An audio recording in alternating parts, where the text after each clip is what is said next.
Okay, we've done quite a few of these problems, and my understanding of doing these problems over here is, it certainly technology is helpful, but I want to understand what the picture is telling me I'm going to find eventually.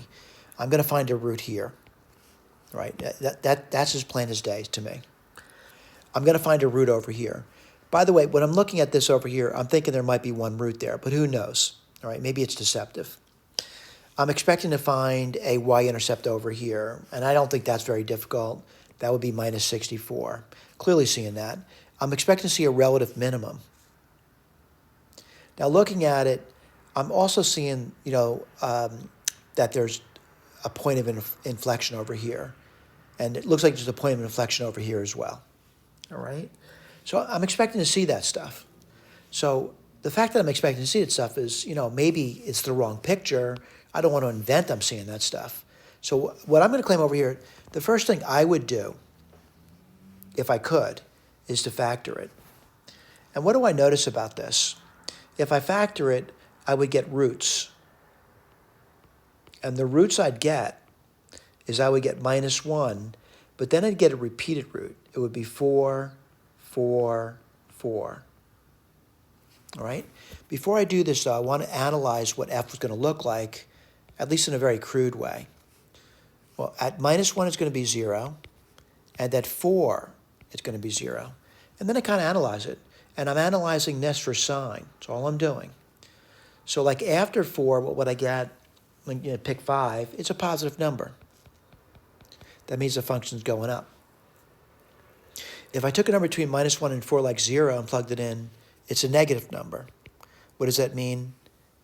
It's below the x-axis.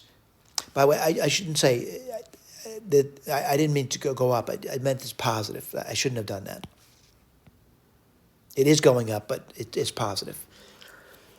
Between minus 1 and 4, it's a negative function. It's below the x-axis. And below minus 1, you pick like, I don't know, minus 10. It's going to turn out to be a positive number, which means above the x-axis. Let's see if that's true.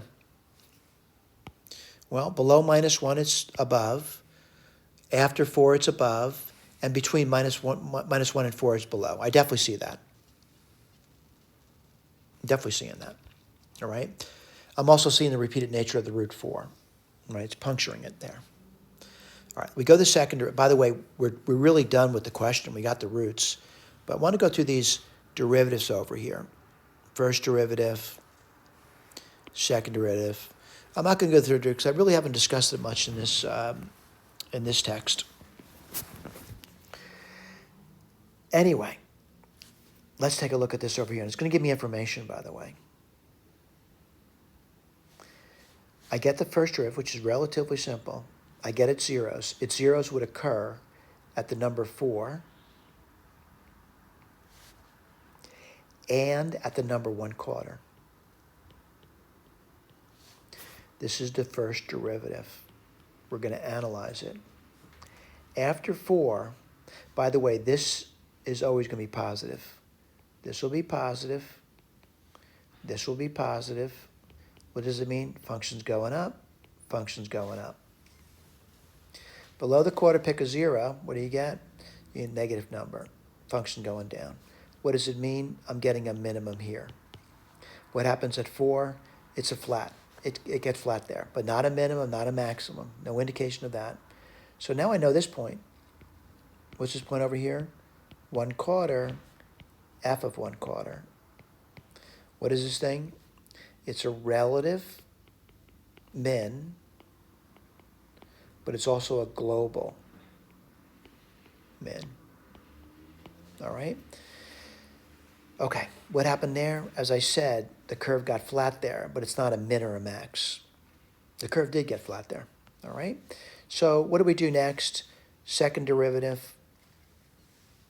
Going to give us those points of inflection. Let's take a look at it. F double prime. Points of inflection would be at 4. We'll take a look at that in a moment. And the other one's going to be 3/2. I'm going to analyze this for sign. After 4 will be positive, which means concave up. below the 4, but above the 3/2, like if you chose 2, that's going to be negative, which means it's concave down. So this is giving me a point of inflection. Now, if I go below the 3/2, like 0, I would get positive, concave up. So I can sketch this in now. So a point of inflection would be at 3/2, right about here.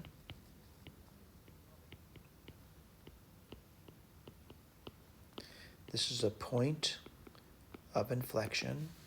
And I've had another point of inflection at 4. This is also a point of inflection. And what point is that? It's actually 4, 0. Pretty easy to do that. Again, if you look at the curve, as we indicated, concave up. Let's go back over there.